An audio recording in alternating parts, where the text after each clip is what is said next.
Our story begins on Hornby Island, which many of you will know as one of BC's northern Gulf Islands.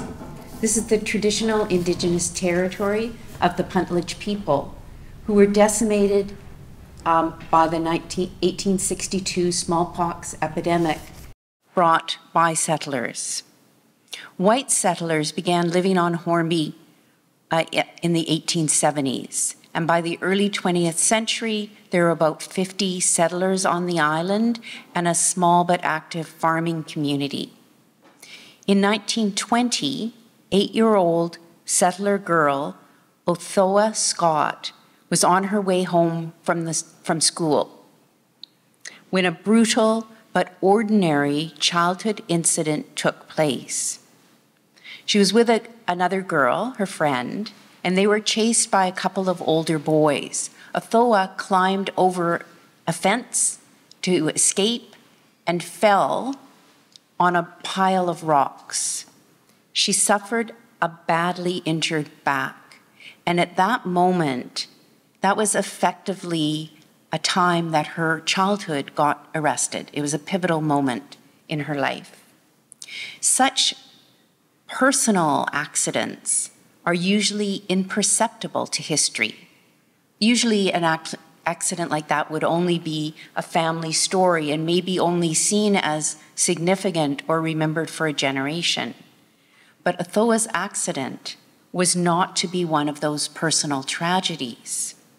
Instead, her catastrophic fall had a transformative power in British Columbia. She was just one little girl, but her predicament elicited dramatic action by women's organizations in the province and resulted ultimately in the establishment of 2 healthcare institutions. So Othoa and her accident story become an important commodity in the realms of female charity, pediatric medicine, and the emerging health and welfare state. In our talk today, we are going to examine this process, the afterlife of Othoa's accident. I'm going to talk about the immediate period after her fall, and then Tamara is going to talk about Othoa as a public figure and a fundraiser. Then back to me. I'm going to talk about those 2 healthcare institutions I mentioned, and then Tamara will conclude by talking about Othoa's life, but using a more personal lens. So how did this personal accident become this precipitating event in the development of services for disabled children in British Columbia? Well, the engine that drove this story was the Provincial Women's Institute. And as some of you will know, the Institute began in Ontario in 1897. It was started by a woman whose infant died from tainted milk. So it starts in 1897, but by the 1920s, it had spread across the country, and in rural British Columbia, it was a thriving entity. Every small community had an institute. And these institutes acted as a conduit between these small, rural, often remote places and the fledgling health and welfare state in the province. So the fall left Othoa bedridden. After 2 weeks, her concerned parents took her by boat to Vancouver, to the Vancouver General Hospital, where she was x-rayed. The x-ray revealed that Othoa had spinal tuberculosis. But because the Scotts were not Vancouver residents, there was little treatment that they were able to get at the VGH. A specialist gave her cursory treatment, put her in a plaster cast, and sent her home, where she languished primarily in bed for more than a year. And you can see in this photo from the Hornby archive a picture of Othoa standing by a chair in the Scots garden that I believe was taken during this time. And if you look at, you can see how stiffly she's holding her body, huh? And then look at her face. I see a lot of discomfort in her expression. So I think that Othoa was in a lot of pain during this period. But the story's going to shift. In 1922, so 2 years after the accident, Othoa's stepmother, Edith, attended a meeting of the Hornby Island Women's Institute.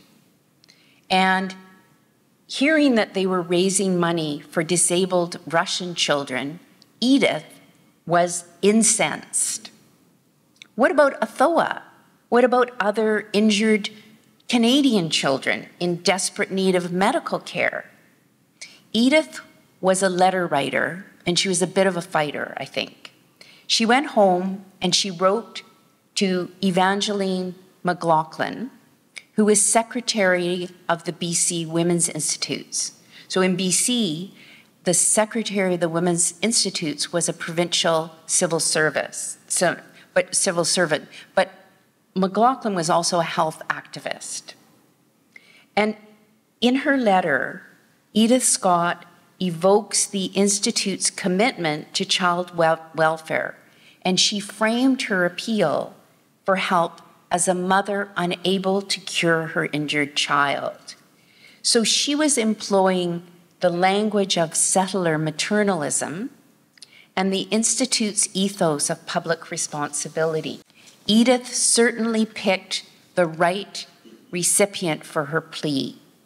McLaughlin immediately reached out to 2 high-placed BC medical men. The first of these was Dr. Frank McTavish, a Vancouver orthopedic surgeon who had initially examined Othoa following her accident. Now, McTavish was an interesting guy. He was an activist practitioner. So he was involved in new stuff of the era, St. John's Ambulance, the fledgling Big Brothers organization. And he, quote, spoke of the great need for a hospital for crippled children of British Columbia in his conversation with McLaughlin. The second person that McLaughlin talked to was Dr. Henry Essen Young, the provincial medical officer and a staunch ally of the Women's Institutes. Now, as some of you will know, Essen Young was very busy during the 1920s putting into place the rudiments of an ambitious public health system here in the province.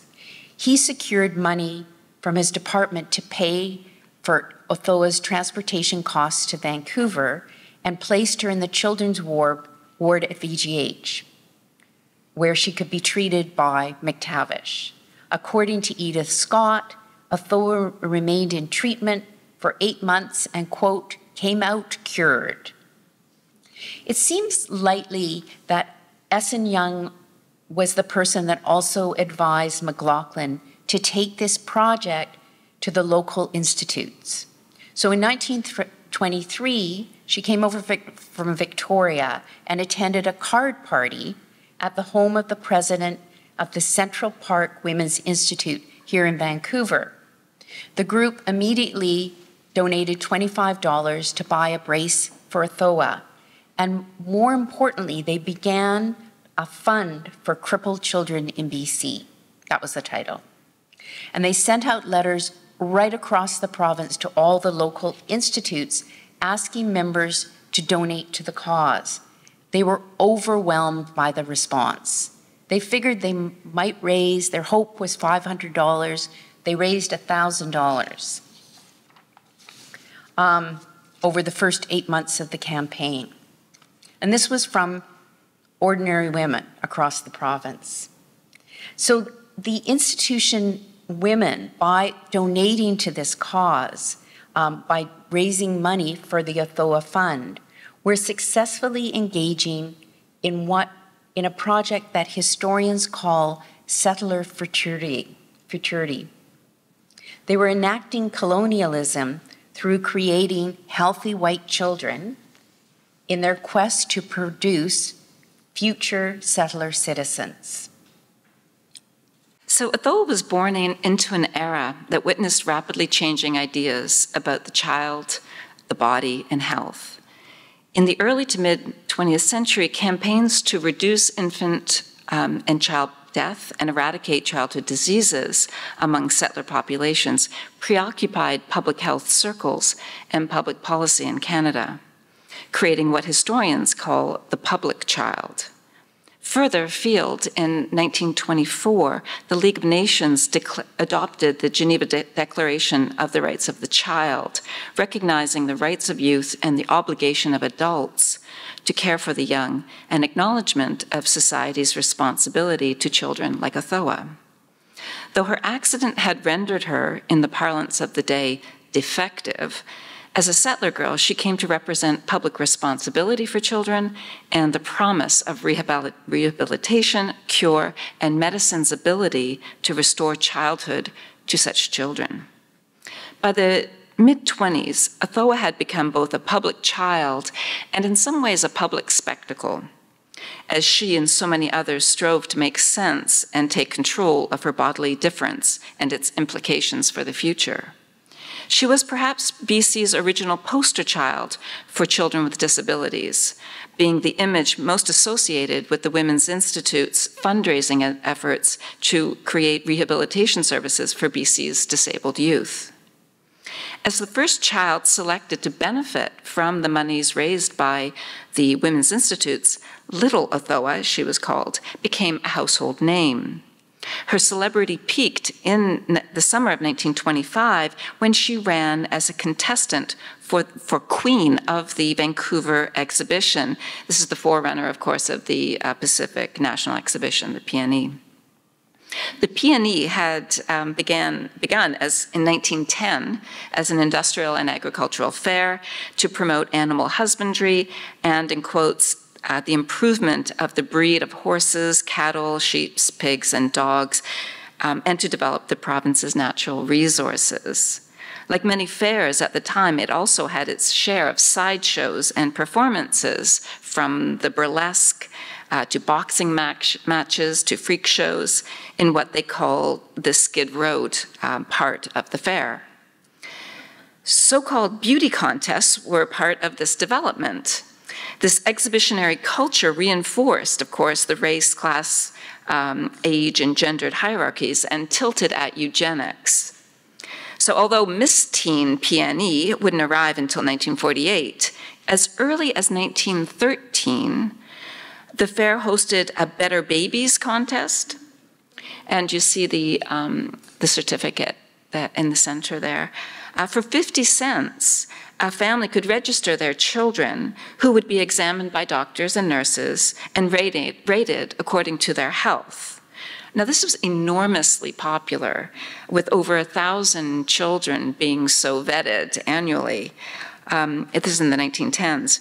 Promoters claimed that this contest was educational for the family, especially mothers, and that sick and diseased children were directed directly from the fair to the hospital, basically down the street. So the next contest was the Queen of the exhibition that Othoa entered in 1925. So by this time, 14-year-old Othoa comes into this fair partly because of the convergence of a couple of things. One, the sort of exhibitionary culture that helped set up the Queen of the exhibition. And also, it sort of dovetails, I think, nicely with the Women's Institute's mission to raise public awareness about Othoa and certain children's disabilities.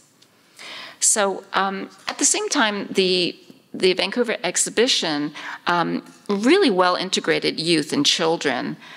So as much as it was really directed at adults, they very much tried to gain a youthful audience. The Elks, for example, sponsored Flag Day for youngsters, providing free ice cream and Union Jacks to 25,000 children one summer. And the pageantry of thousands of children waving the Union Jack reminded the exhibition attendees of the superiority of British culture and white settler society and their deep connection to it.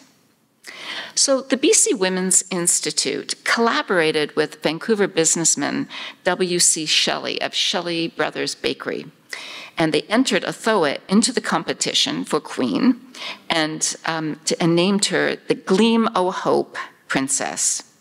So beginning in the early 20s, the Crippled Children's Fund sought financial donations using stories such as Othoa's, in which medical interventions into lives of disabled children allowed for, in quotes, complete recovery and therefore hope. The Vancouver province, as you'll see on this slide here, pictured 3 smiling girls. This is 1926, a year after Othoa was in the contest. The province claimed, where once their future held nothing but gloom, it now holds hope for complete recovery. So Othoa was eminently marketable as a gleam of hope. Given her disability, was relatively invisible. Unlike the 3 girls pictured here in the newspaper, she did not need crutches or remedial footwear. Perhaps most importantly, her diminutive size, her whiteness, her smile made her cute, a commodity aesthetic that was part and parcel of Save the Children campaigns by the mid-1920s. Othoa fit the interwar era look of cute, exuding joy and determination despite her accident and disease. And indeed, this in turn played on the maternal empathy displayed by the women behind the Crippled Children's Fund. So as a contestant, Othoa was feted in the weeks leading up to the competition at functions designed to stimulate donations to the exhibition in the form of Van X bonds, a portion of which would go to the Crippled Children's Fund. Her sponsors ran advertisements describing her as the first crippled cured under the Crippled Children's Fund. You'll notice that she's declared cured several times over her life. A $1 bond was good for admission to the fair and counted as 1,000 votes for Othoa. And her picture accompanied all of these advertisements. So this is when she's becoming a household name. To launch the campaign, the institutes organized a spectacular trip for Othoa via seaplane from Hornby to Vancouver, and you see that depicted here. She's picked up in a pure white car, according to the press, and taken to Hotel Vancouver, where she was treated to a tea in her honor. The white imagery abounded in her campaign, reinforcing her innocence, her youth, and her white settler background. Audiences were reassured that this girl who had suffered tragedy as a child had talents in the form of piano, singing, reciting, as well as ambition to use, in her words, a useful life rather than the parasitic life that was key to her designation as a princess of the pageant. So Canadian beauty contests helped create a visual norm about beauty, bodies, and nation, and they certainly promoted settler femininity as foundational for a strong and prosperous, healthy country. Spectacles where bodies were displayed, from beauty contests to freak shows, abounded in this era, reinforcing and creating standards of beauty and its opposite. Othoa, however, did not fit neatly into this binary. Her disability might have exempted her from a place in this pageant, yet it did not. Her place depended on this very flexible category of disabled. So the contest was held on the very first night of the exhibition, with the pageant and crowning to follow. The latter mimicked the 1837 coronation of Queen Victoria, and photographs of Othoa showed her decked in white with a crown on her head, looking much younger than the other contestants. This was queen, not princess. So she appears small and her body stiff as in a brace. And ultimately, she was not crowned queen. But she did get the runner-up prize of a course in stenography, which she will take up, but not quite yet. Tamara gets all the fun parts. Rehabilitative medicine was in its infancy in Canada when Othoa fell from the fence. But hospitals for children had been founded in most Canadian cities by the 1920s, and sanatoriums dotted the nation's rural landscape. So these new healthcare facilities were both an institutional and a civic response. They were a response to concerns about childhood disease, but also they're a response to the recent war and the very visible presence of war-related death and disability. The thought was, by correcting the defective bodies of disabled children and bolstering the health of the delicate children, society was invoking a humanitarian and an economic rationale, which was infused with eugenics. Frank McTavish, Othoa's physician, was professionally pivotal to developments here in Vancouver, but McLaughlin and the Women's Institute continued to be key funders. The Gleam o' Hope Auxiliary, soon renamed the Ways and Means Committee, funded a clinic at the Vancouver General Hospital from 1923 to 26, where 76 children from across the province were treated. McTavish directed the treatment, which included a nurse, masseuse, and also performed the majority of the required surgeries also at the VGH. In a 1923 talk, he used before and after photographs from his practice to underscore the transformative power of the surgical procedure, and talked about, quote, the crying need for a children's orthopedic hospital in BC. In 1928, mostly due to the efforts of the hardworking Ways and Means Committee, the Crippled Children's Hospital opened in a large 3-story house in Marpole, which actually now is an Abbeyfield residence. Well, I figure it must have been large because somehow this former family home contained a physiotherapy room, a gym, a pool, and a school classroom. In the 5 years the hospital was at this location, it cared for 354 patients, and it had a regular Saturday morning clinic. It was not an elite institution. 80% of its patients were unable to pay for their treatment. Dr. C.F.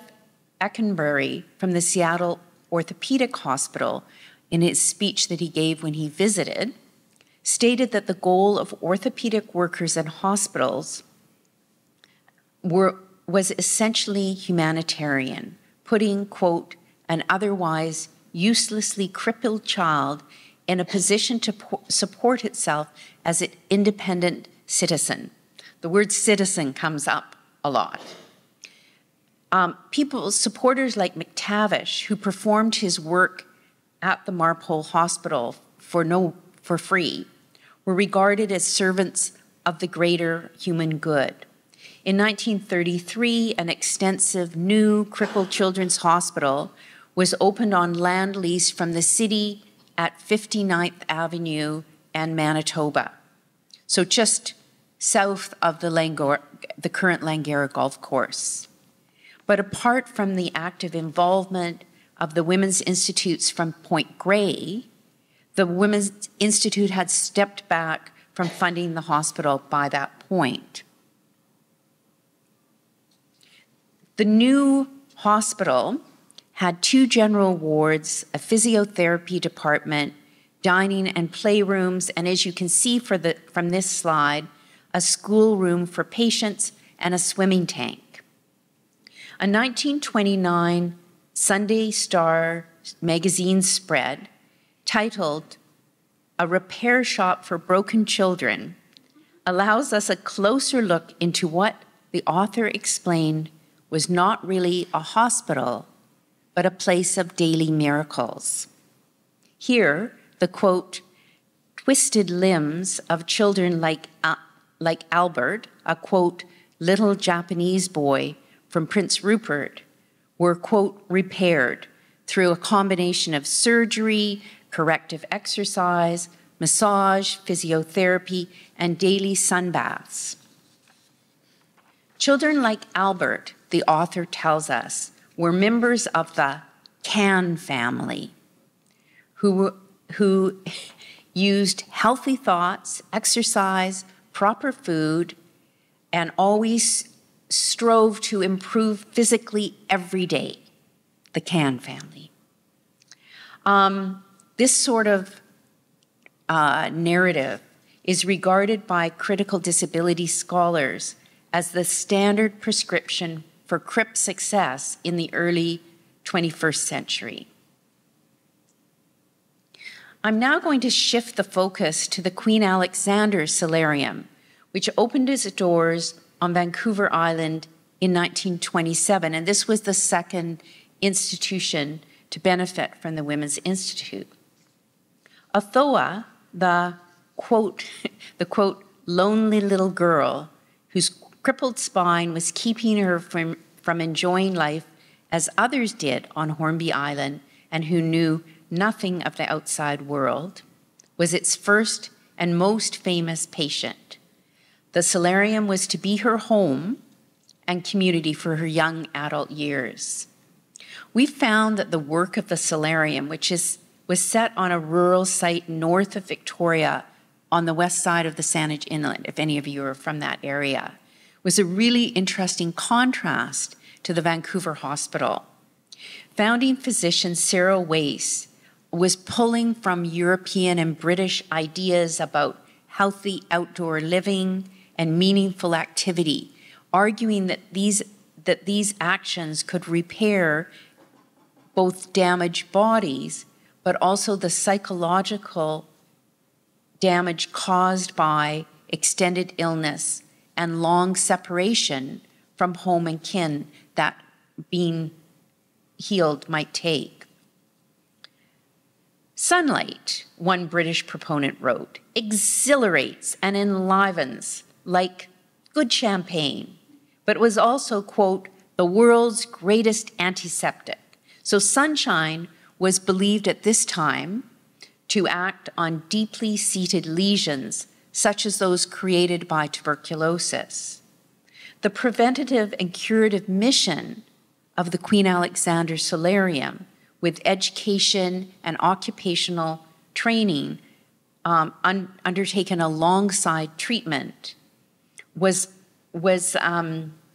enhanced by a home-like atmosphere. This is very distinct from a surgical acute care general hospital. Here you can see the long outdoor veranda that ran the whole length of the building and was accessed directly from the 3 wards, a feature that borrowed heavily from British institutions. Gently sloping walkways at either end of the building led to the garden and a tidal saltwater swimming pool, a key therapeutic site. We're struck by the apparent and relative diversity of the early years at the sanitarium. Photos and memoirs document the presence of Indigenous children and other racialized youth. And of course, the Women's Institutes were right in there. Hearing of the solarium plan in 1926, McLaughlin instantly committed the Women's Institute to action. They continued to raise money for rural sanitarium patients, and local institutes found and sent children in need of help from various parts of the province, often quite remote. Useful allies of the new facility included English educator and eugenicist Alice Ravenhill, and of course Henry Essen Young, the provincial health officer. Both those people provided direct support, but also published articles about the facility in important healthcare journals of the period.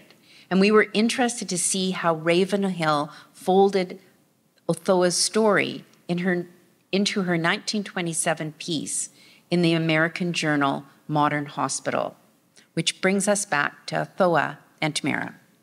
So sanatorium facilities like the Queen Alexandra would give disabled youth what reformers known as child savers had long been arguing for: a childhood spent in school, time in a safe and clean environment, fresh air, sunshine, good food, appropriate exercise, and rest.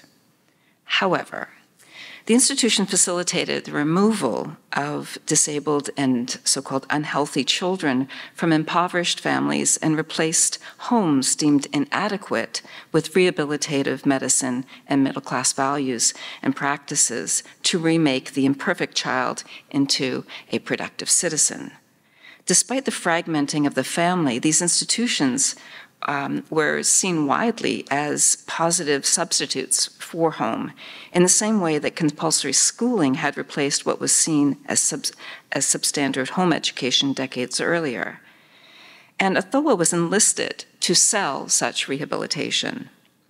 In 1927, so 2 years after she appeared at the Vancouver exhibition, she became a patient at the Queen Alexandra, her treatment paid in full by amounts sent from various local Women's Institute chapters. And it was during her time at the Institute that Othoa became known as Polly, following the Pollyanna script that was based on a 1913 novel made into a 1920 film. And she was known as Polly for her unfailingly optimistic outlook. Right, the girl who overcame her physical disability and never complained. So Othoa, or Polly, her central place in the origin story of this institution persisted and was embellished in the press. In this retelling, she was just one of the children who were fortunate enough to be received there, as compared with their former existence under trying and oftentimes hopeless conditions. Likely using her time as a patient to gain further education, Polly then took up her Gleam of Hope award for a secretarial course in Victoria, returning afterwards to the Queen Alexandra to work in the office and with younger children. In this way, the institution fulfilled its promise to her for a so-called normal life upon release and facilitated a step away from accident victim and crippled child to young professional woman, and briefly, experiential expert on disability. So Polly's public persona was further enhanced when she was invited in 1928 to write a series of letters about life at the institution. And this was by the Victoria Times, the Daily Times. And she was meant to put a face on the experience of children in this new institution. And she was also selling the institution, creating awareness about treatment, the contemporary modern treatment for disabled youth. Another resident, Audrey Alexandra Brown, also wrote about her stay at the Queen Alexandra in her memoir, The Log of a Lame Duck.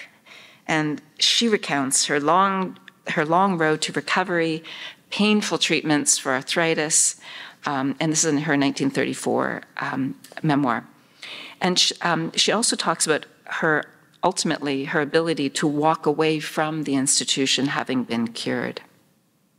Discursively, both Polly and Audrey present narratives of overcoming adversity and hopelessness, and with the help of the Queen Alexandra, achieving the promise of a so-called near normal life. So Polly and Audrey were not typical, though, residents. The facility usually accepted boys up to the age of 12 and girls up to the age of 14. And so Polly was 16 and Audrey was 30 when they entered Queen Alexandra. They must have stood out amongst the patient population. Audrey also was already a published poet and recognized in Canada's literary community, and so it may be because she was well known that someone thought that the institution could help her. In contrast, many Queen Alexandra patients were young charity cases from remote regions of the province. Polly, in her letters to the Victoria Daily Times, divided the residents into the up children, those who could move around, and those who could not, those who were basically bedridden, a functional categorization likely used by the staff as well. In her memoir, Audrey relied on racist tropes common in 1930s British Columbia to describe the children there. An Indigenous girl lay reserved and quiet, while two Chinese Canadian girls required rescue from a cruel father who had kept them in a basement. Both writers were captivated by the Queen Alexander's luxurious surroundings, delighting in its routines, its ambiance, its large windows, and wide veranda offering scenic views. So Polly's solarium vignettes underscore a particular affective experience for disabled children in treatment, or underscored a particular narrative about them. The strongest emotion was gratitude. She claimed, "We don't talk about being crippled, knowing things could be a lot worse." The loneliness and isolation of a disabled childhood, she suggested, were cured by this collective living, sort of like camp. This focus on the social benefits of solarium life rather than homesickness reassured the public that the Queen Alexandra and institutionalization of very young disabled children was far better than a hopeless, isolated childhood spent in a family home without constructive treatment, education, or training.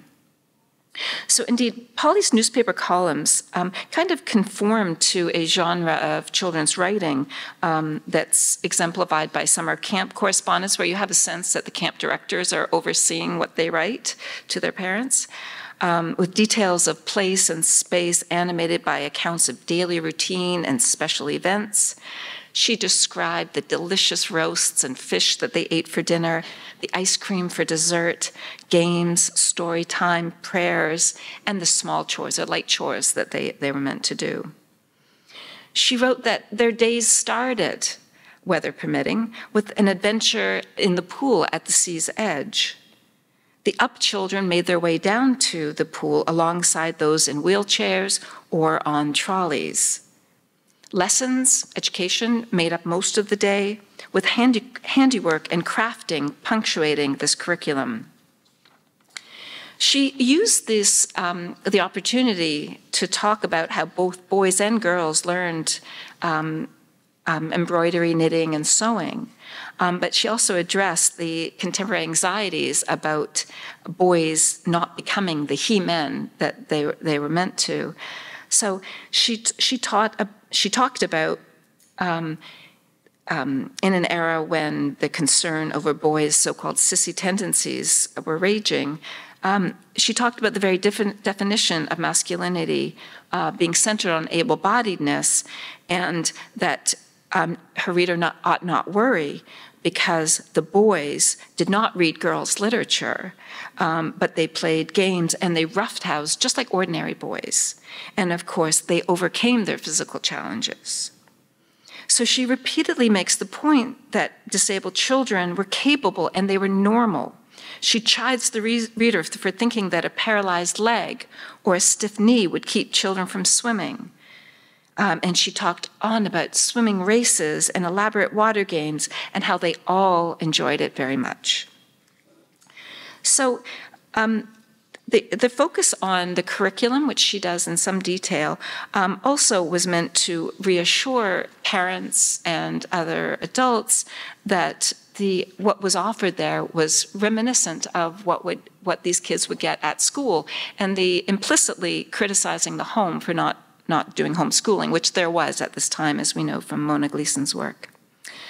So her focus on education was really about a corrective, that these kids are not just simply shut away in an institution, not offered what other children are offered. So in 1932, Polly had left, and she comes back to celebrate her 21st birthday as the institution's most famous patient. She literally stood as proof of the power of remedial treatment, and as she now, in 1932, walked without effort. In the early 30s, she became a staff member, Dr. Wace's stenographer and assistant, and was, in quotes, a living testimonial to the excellent work the institution is accomplishing on behalf of crippled children. All right, so Othoa, or Polly's story continues through the 1930s, and I'll just wind up this story here. Her biography and a study of her solarium vignettes suggests that her own life in the late 1920s can be regarded as a series of decisive steps away from that accident that she had on Hornby Island. Step one, in 1925, when the pageant turned her into a cured crippled, a label reproduced frequently in the coverage of the pageant. The receipt of the crippled children's funds and medical attention launched her on a path toward recovery and a return to what she liked to call normal. The second step, she becomes, briefly anyway, an experiential expert on disability as the collective voice of the patients in the local press. Letters of Polly of the Solarium. Also, when she transitioned from being a patient to staff member and as secretary to the medical director of the institution, Polly's second step away from accident victim and crippled child to young professional woman. In 1932, as the solarium celebrated Polly's 21st birthday, her catastrophic childhood fall had transformed a rural girl into a poster child for children's philanthropy and disability services, a teenage fair queen, and the impetus behind Western Canada's first rehabilitation sanatorium for children. The sequence of events hinged on the fact that Polly's accident intersected with the rise of the Women's Institute in Canada, the emergence of BC's provincial health state, and an interwar interest in employing new medical and natural therapeutics to rehabilitate damaged young bodies and to make them into constructive citizens.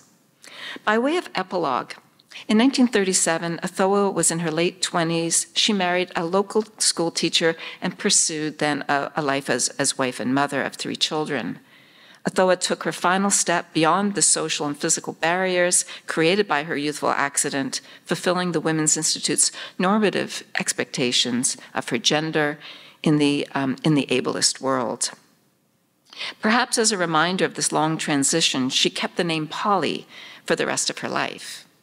Her former name, Othoa Scott, lived on as the title of the Women's Institute's fundraising efforts on behalf of crippled children, and Othoa's story continued to sell a new future for modern children with disabilities. Thank you. Oh, which one? And this is the book. So we want to thank Paige Homan, the Hornby Island Archives, and the remarkable Georgia Twiss, who was a researcher for this project. And this is Megan's and Jeffrey Hudson's soon-to-be-released An Accidental History of Canada, of which this will play a part.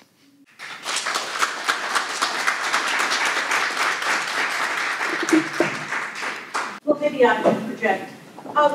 Whatever happened to Othoa? She married, she had 3 children. Did her accident have an impact on her life as mother? Othoa, her story literally lives on in tons of literature connected with Queen Alexandra. And in Histories of Hornby Island, she is gets a few pages. But Othoa herself withdraws from public life. She really, even when she dies, her obituary is very brief. Mm-hmm. It was sort of it was kind of one of those pandemic stories that I actually found her son, but then I couldn't go visit him because of the pandemic. But so we don't really know. Honestly, she lived in Victoria and then in Souk. Her husband died quite young. She died relatively early. So I don't know if she had continued health issues from that, like, polio victims do. But it is kind of remarkable because she clearly just steps back from the public spotlight, but her story never stops being put forward. I was just wondering, I didn't quite understand what exactly was her disability at this point. Was she wearing a brace because of her fractured spine, or from the photos, I wasn't really quite sure what her disability was at this point. And then, of course, she went to the Queen Alexandra facility. So was she walking in a brace? Did she have trouble standing? What exactly, and what was the supposed cure that was discussed? I didn't really have a handle on either of those two aspects of this remarkable story. Thank you. Yeah, go ahead. Yeah. Well, in 1925, when she's the princess, becomes the princess, you can see in that photograph how stiffly she is holding herself. To me, it's really clear she's wearing something called a Bradford, I think it's a Bradford brace. Mm-hmm. And I'm a health historian, not a health professional, but at the Queen Alexandra Solarium, she would have probably benefited from the right kind of brace, from healthy food, healthy living. You know, it's possible that sun therapy did help and that the bathing helped. That was very much the vogue. And yeah, so I think that it's difficult. We don't know, we don't have her patient case file, right? So we can't know what her treatments were.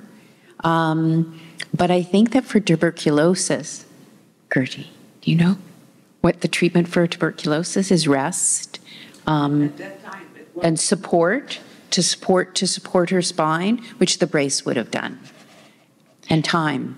And it's interesting in her reflections on her time spent at the solarium, it's really about lifestyle as opposed to the actual treatments. So there's very little hint at that. And without the case files, we're not entirely sure, except that we can see that the Bradford brace was paid for by the Women's Institute, by the Crippled Children's Fund. Yeah, fortuitously, I went to the Queen Alexandra, which is in Victoria on Arbutus Road, in about 2010, because I didn't know about Othoa, but I've always been intrigued by that place. I grew up just down the road. So my mom and I did a little recce there, and the I don't know if she's really an archivist, but she wouldn't let us look. She said, you'll never get access to the patient case files. You know, we've got this huge bunch of material. So when we started this, and particularly photographs of patients, but when we started this project, we approached the Queen Alexandra Solarium, but they weren't they weren't opening up anything because they wanted to write their own history for their centenary, which is coming up. So we were working with a limited body of information, but fortuitously, really, because it's a rich story. We could go on and on. It's the story of Othoa kind of unfolded. We knew about, first of all, I heard about her fall and the Women's Institute. We did know about the queen of the exhibit, but our researcher discovered these letters that she had written. An incredible thing for a little girl from this, or a young woman from this institution, to write that, and what a source. Yeah. Can you speak to her family? Clearly her mother initially was advocating, I gathered, for her to receive care, but you've said nothing about her family. Did she have brothers, sisters? Did her family continue on Hornby Island? Did she have any contact with her family? Did the family come to regularly see her? Could you put her life that you are speaking to in the context of her family? Mm-hmm. So the Scott family were not one of the first families to come to Hornby in the 1870s, but they were one of the early families, and I think they were 4 brothers. Maybe one of them was on Denman, and her father's name was Caesar Scott, and he logged, and that typical marginal island farmer type. And they lived, if any of you have been to Hornby Island, they lived where the sea breeze, which remains the one place on the island where you can get a really decent meal in the evening. The sea breeze resort was the Cedar and Edith Scott's business that they started later than this. So Scott was, Caesar was married to a woman called Daisy, and she was on the island before they got married. They got married here in Vancouver, and Daisy died. Of tuberculosis. Okay, No. Daisy died when Othoa was a little girl. Edith says she died of tuberculosis. There's nothing about that on her death certificate. It's empty, no cause of death. I happen to know the owner of Seabreeze, and he told me that they were putting in the new driveway and they found Daisy's bones. That's what he told me. So I said, well, what did you do? Well, we just reburied them. It's like Hornby style. So I think Daisy probably did have TB. If that is true, it is possible that Othoa got TB from her mother, and it was latent for a number of years. But after her mom died, which I think was 1916, or was that when she was born? 1916? No. Anyways, after her mom dies, Othoa goes to live with her grandmother in Seattle. Maybe she contracted TB there. Her grandmother dies a year later. By then, her father has married Edith, who was working as a laundry woman in Victoria, marries Edith. She comes up to live, the three of them, Othoa comes back to Hornby. And then after a few years, I think after Othoa has started the treatment, Edith has one of two boys. So Othoa did not have any full siblings, but she had two half siblings. But in the 1980s, Edith, who, Caesar and her split up, Caesar remarried, she remarried, but Edith comes back to Hornby for a couple of reunions, and she kind of latches on to the celebrity thing. She connects with the Crippled Children's Hospital here and talks to them about her. She kind of really takes an active role. Her narrative is big. And the brother, one of the brothers comes back to Hornby, but Othoa doesn't, or Polly, as she was then.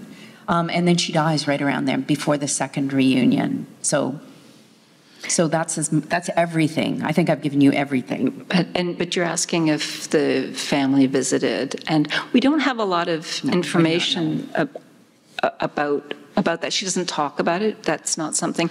Audrey's book does talk a bit more about coming and goings at the institution, but my sense is that these were institutions that kids got dropped off at, and that there wasn't a lot of interference from family. Yeah, it wouldn't have been hard for her family to come. They would just have had to row, well, it would have been hard for me. They would have to row over to Buckley Bay or wherever and pick up the railway, right?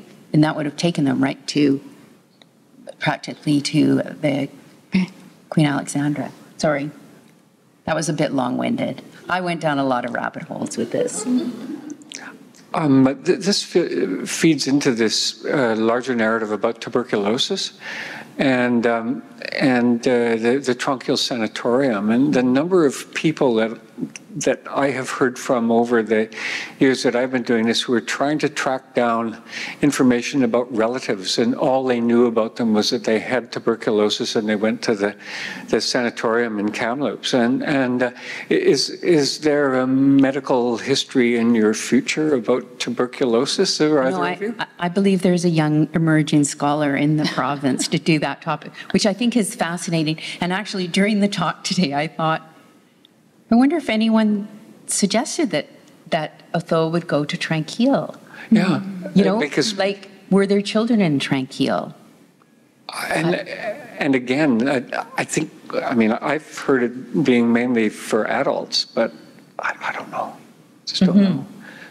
But the number of people who are looking for records, and the records are either locked off or they've been destroyed or something. They get frustrated, and there was a group, I think, that was trying to help people find that, but I think it was very unorganized and more or less fell apart. But it's a fascinating thing because you don't hear of tuberculosis now. It's one of those diseases that just seems to have, be something in the deep, dark past.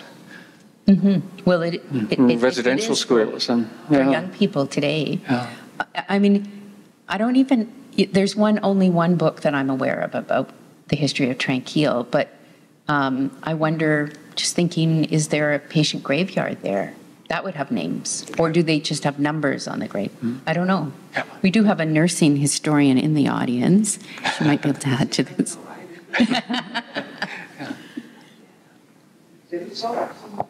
I know that there is a graveyard at Tranquil, and there was also a school, which suggests. Yes. That's right. You mentioned eugenics a few times related to some of the doctors, and can you just expand on that a little bit about? Yeah. Yeah. So I'm not the medical historian here, but of course, the way historians look at eugenics is both the positive and sort of negative forces of eugenics. And my sense is that with the kind of accident or disease that Othoa had, this was more about getting her as sort of upgrading her physical abilities enough so that she could pass as normal. And so this is a sense of that sort of eugenic thread that everyone needs to conform to a certain able-bodied norm. So with the doctors that really Megan was looking at, they sort of range from they're part of that eugenic culture of being very selective about what is the norm, what is the ambition of medical science and public health. Eugenics is like this sorting machine, normal, not quite normal, terribly defective. And that the title of that one newspaper article that I referred to, the workshop for broken bodies or something like that. Eugenics it's kind of always with us, I feel, in our Western settler perspective on the world. But certainly someone like Alice Ravenhill was very clearly a eugenicist, was Cyril Wace, was McTavish. You'd have to look more closely, but still, I think that I feel it's that way in which there's this sorting process that happens. And to thank Megan and Tamara for a fascinating, real window into a piece of history that one of those small stories, but actually says a lot more than just that individual girl. I think when you're talking about eugenics, I didn't hear you say a real resistance to any racial mixing, which I've always felt in the narrative of that time, that was what it was. It was a racial purity ideal. And I don't have the background in this that you do, but that's what I always believed it to be. I think it's an improvement of the so-called race, by which they meant the white settler race. I mean, we were surprised at the diversity of the population that was apparent in that one newspaper article and in photos and narratives from the Queen Alexandra. Yeah, no, I thought that was a fascinating part of it. But thank you very, very much for coming. And can we have a round of applause, please, for our speaker? Thank you.